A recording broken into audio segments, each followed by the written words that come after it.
అధికారం ఉన్నా లేకపోయినా, పదవులు ఉన్నా లేకపోయినా కళ్యాణదుర్గంలో మనం అందరికీ అందుబాటులో ఉండి అధికారం ఉన్నట్టే ప్రవర్తించినాం. ఈ 5 ఏళ్ళు కానీ, గతంలో రఘువీరెడ్డి గెలిచినప్పుడు కానీ, ఇప్పుడు కానీ ఈ 5 ఏళ్ళలో ఎవరికైనా సమస్య వస్తే ఆ క్షణమే ఇక్కడి నుంచి పోయి ప్రతి అధికారి దగ్గర గొడవ చేసాం. మనం పర్సనల్గా పోయి గొడవ చేసి అధికారంలో లేకపోయినా పోరాడి మన కుటుంబ సభ్యులందరినీ కాపాడుకున్నాం.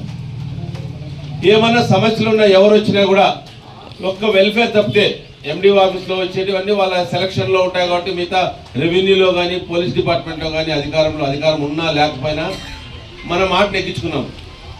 మామూలుగా రాజకీయం అంటే, నాయకత్వం అంటే వాళ్ళ మాటను ఎక్కడం మాత్రమే. ఆ మాట మనం ప్రతిపక్షంలో ఉన్నా ఎక్కించుకున్నాం. అందుకోసమే తెలుగుదేశం బలంగా ఉంది ఇక్కడ. దీన్ని చూసి ఇదో కంచుకోట, పూర్తిగా ఎవరైనా గెలిచిపోతారు, ఏమన్నా ఇదైపోతుంది అనే రకంగా భావజాలంలో పార్టీ ఆలోచిస్తూ ఉంది. కానీ పార్టీకి చెప్పేది ఏమంటే, ఎప్పుడైనా కూడా ఇక్కడ ఎవరు పనిచేశారు, ఎవరు కష్టపడుతున్నారు, అది గుర్తించే వ్యవస్థ ఏమైనా ఉందా? వద్దులే, నాకు అన్యాయం చేశావు, ఓకే, రేపు కార్యకర్తలు జరిగే అన్యాయం గురించి ఎవరు ప్రశ్నించే వాళ్ళు ఉంటారు? ఎక్కడికి పోతారు వీళ్ళకి వచ్చిన సమస్య వస్తే? ఇదంతా కూడా క్యాడర్ ఆలోచించుకోవాలి. ఎస్, వద్దు, ఏమన్నా కాదులే పార్టీ అంటే కూడా నేను ఇక్కడ జీవితాంతం నేను ఇక్కడే ఉంటా, మీకోసమే ఉంటా, మన కోసమే ఉంటా. నేనే ఎక్కడికి పారిపోయాను కాదు. నాకు టికెట్ రాలేదనో లేదా గతంలో రాలే, కానీ ఇక్కడే ఉండి పోరాడాను కదా. నేను ఎవరి కోసమని, ఎవరికైనా నేను తెలుగుదేశం కార్యకర్తలను వస్తే ఎవరైనా అక్కడ అటు ఇటు పోయిన ఎవరైనా నేను దూరం పెట్టానా?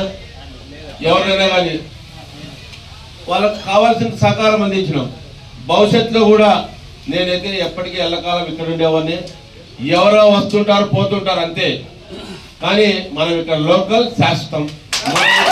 ఏదైనా పాటిస్తాం, ఏదైనా కానీ అధికారం ఉన్నా అధికారం లేకపోయినా మనమే శాసిస్తాం. ఇక్కడ కళ్యాణదుర్గంలో ఏదైనా కూడా అధికారం రావచ్చు పోవచ్చు, ఎప్పుడూ అధికారంలో మనమే ఉండాలని కాదు.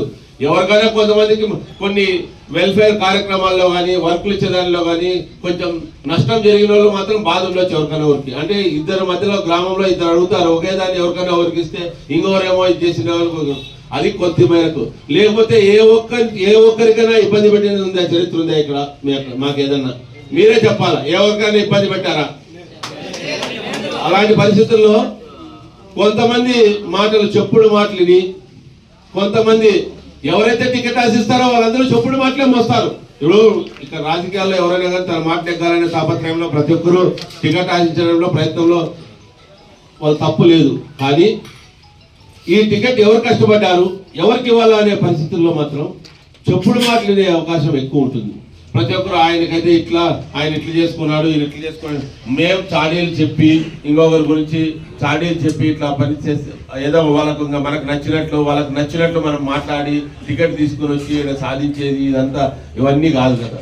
వాస్తవాలు ఏవైతే ఉన్నాయో వాటికి దగ్గరగానే ఉన్నాం, దగ్గరగానే బతికాం. ఎప్పుడు కూడా నేను నాయకుడిగానే ఉన్నాను, కానీ నేను ఏదో చెప్తారు కదా, మభ్య పెట్టి మాయ చేసి ఈ రోజు తాత్కాలికంగా ఈ రోజు వచ్చే ఎవరైనా కానీ మభ్య పెట్టడము, మాయ చేయడం ఇట్లాంటివన్నీ చాలా ఉంటాయి. వాటి గురించి కూడా నేనేం మాట్లాడను. నేనైతే నాయకుడిగానే ఉంటాను, మీకోసం ఇక్కడే ఉంటాను, ఈ ఆఫీస్లోనే ఉంటాను. ఏదైనా భవిష్యత్తులో కూడా మీ అందరి అభిప్రాయాలు అన్ని తీసుకుని, అదే నిన్నటి నుంచే తీసుకోవాలనుకోండి, మీ అందరి అభిప్రాయాలు తీసుకుని నా రాజకీయ వ్యూహ రచన కానీ ఏదైనా కానీ, భవిష్యత్తు కార్యాచరణ కానీ ఏదైనా కానీ మీ అందరి దగ్గర ప్రతి ఒక్కరి దగ్గర మాట్లాడి మీ అభిప్రాయం మేరకే నేను నడుచుకుంటాను. మీ అందరికీ నేను తెలియజేసే విన్నపం. ఇన్ని రోజులు నాతో పాటు నడిచి నేను ఏదైనా పోరాటం కోసం సహకరించిన వాళ్ళందరికీ కూడా వాళ్ళ పాదాభివందనాలు.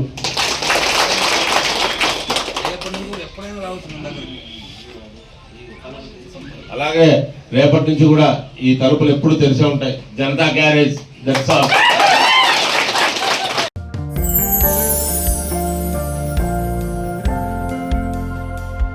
లవ్. ఈ అందమైన 4 అక్షరాల బారిన పడని మనిషి ఉండరు, మనసు ఉండదు. ఈ లవ్ కొంతమంది జీవితానికి సరిపడా మధురమైన అనుభూతులను అందిస్తే, మరికొంతమందికి జీవితాంతం వెంటాడే చేదు జ్ఞాపకాలను మిగిల్చుతోంది. లైలా మజ్ను, పార్వతీ దేవదాస్ ఈ 2 కథల్లో మజ్ను లైలా ప్రేమ కోసం ఎంత పరితపించాడో విన్నాం. దేవదాస్ పార్వతి ప్రేమ కోసం ఎంత పిచ్చోడయ్యాడో చూసాం. కానీ లైలా మజ్ను ప్రేమ కోసం ఎంత ఆరాటపడిందో మనం ఆలోచించలేదు. దేవదాసు దూరమయ్యాక పార్వతి పరిస్థితి ఏంటో మనం అర్థం చేసుకోలేదు. ప్రేమ నుండి పెళ్లి వరకు వెళ్ళలేకపోయినా ఎంతో మంది అమ్మాయిల బ్రేకప్ స్టోరీస్తో మీ లవ్ టుడే.